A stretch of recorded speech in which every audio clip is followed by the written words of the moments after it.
A lot of people say Revenge of the Sith is their favorite Star Wars movie. It's either Empire or Revenge of the Sith, usually. I heard a lady say once that it was the best movie. I think it's good because it's operatic. Not many films are this expressive. In the last two Star Wars essays, the story boiled down to a clear message. Practice self-reliance. But if you do choose a partner, pick someone that makes you a better person. With Revenge of the Sith, I think if you do find success, don't be greedy is added. I think Lucas is trying to coach a young crowd into starting their life off right. But it's hard to look past the idea that is saying something else. Don't be the person that people can't trust. It's almost comical to dissect this film, to find all the points of betrayal. In the beginning, something I noticed was that Obi-Wan's ship gets covered in ball droids. Anakin saves his life by clearing them. Then Anakin doesn't get the same help. R2-D2 saves him. I think it's foreshadowing.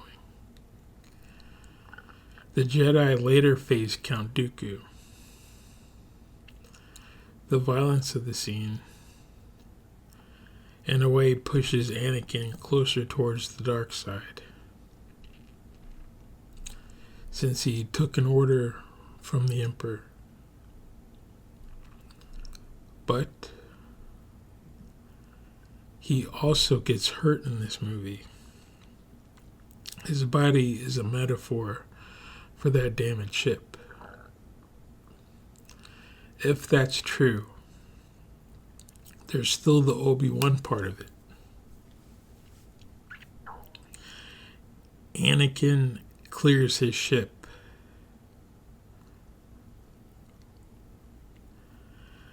I'm still not sure what it means. It's foreshadowing somehow. Foreshadowing is a literary device where authors hint at or allude to future events, creating suspense and guiding the reader's expectations. It's a way of planting clues. It makes me wonder, how did Anakin clear Obi-Wan of losing his humanity? Generally in Star Wars, when a person becomes machine-like in any way, it's a sign. It's a loss of humanity, which is the dark side. I think somehow Anakin must have saved Obi-Wan in this movie. Looking at it, they both executed a dark side individual. But oddly enough, it's a joyful moment when Obi-Wan executes Grievous. The bad guy gets defeated. I've thought about this. The only part where Anakin clears or saves Obi-Wan is during the Dooku fight. His fate will be the same as ours. And if that's foreshadowing, how the heck does Obi-Wan end up like those two? like Vader and the Emperor? I'm not sure, but on the subject of betrayal, it's a great life lesson. It's what the treasure of the Sierra Madre was about. That sort of thing can create a life wound. Betrayal. Happens over and over. It happens over and over in this movie. Anakin betrays the Jedi. The clones betray the Jedi. Palpatine betrays Dooku, the Jedi, Anakin, the Republic, Yoda. The important one is Anakin thinking Padme and Obi-Wan betrayed him. The moment created some kind of blindness in him. I always found that moment confusing. When the fight starts, you can see that a blind greed takes over. All of a sudden, Anakin wants control of the galaxy. His wife to live, maybe forever. It's greed.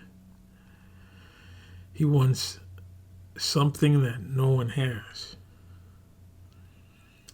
In Lucas interviews, I think he talks about people who are used to getting what they want. They get upset when they can't get what they want. In this case, it's a terrible moment of narcissism.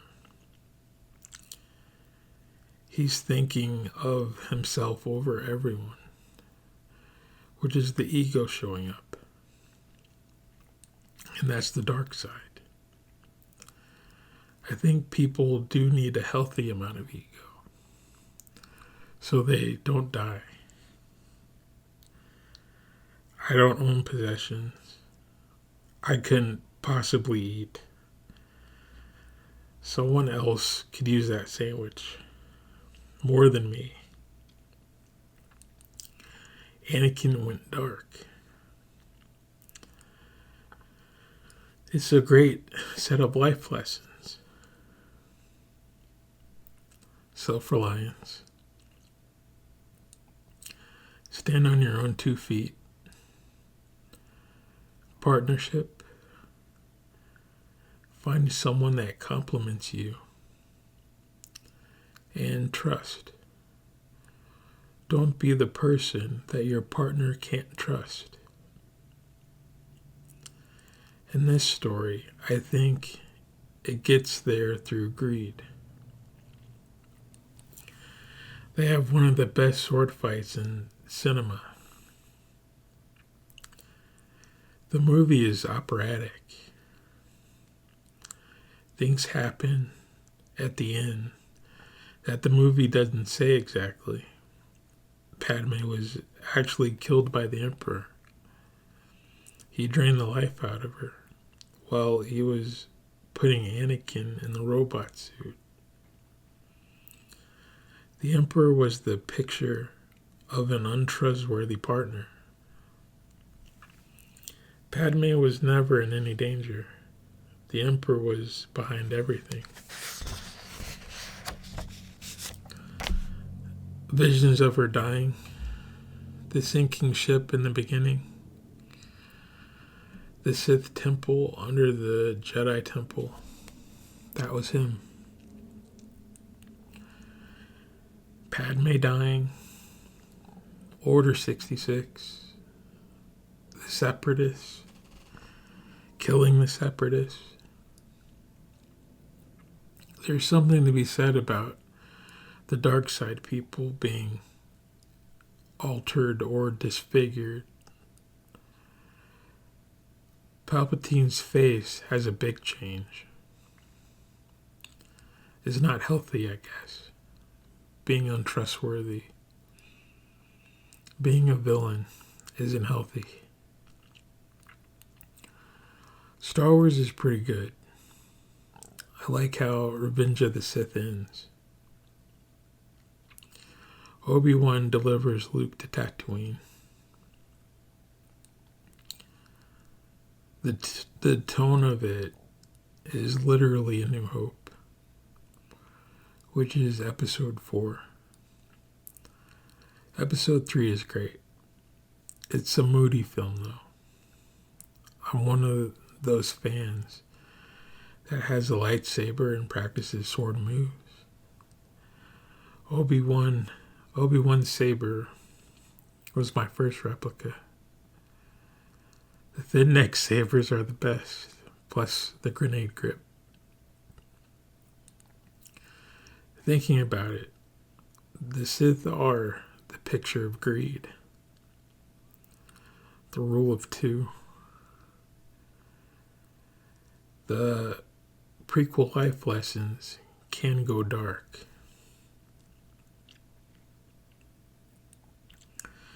The Sith are singular in hoarding power. There's only room for one at the top. They pick an understudy, and the apprentice cannot be trusted.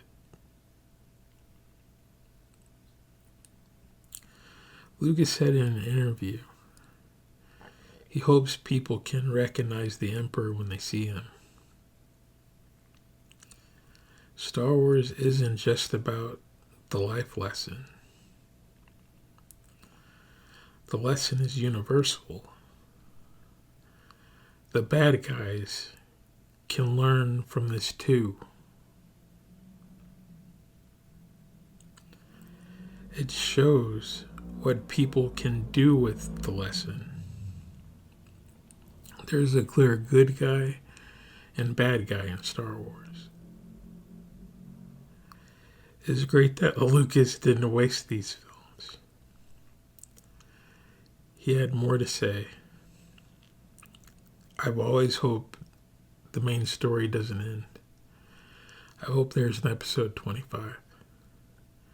Thanks again, Star Wars. Thanks again, Phil.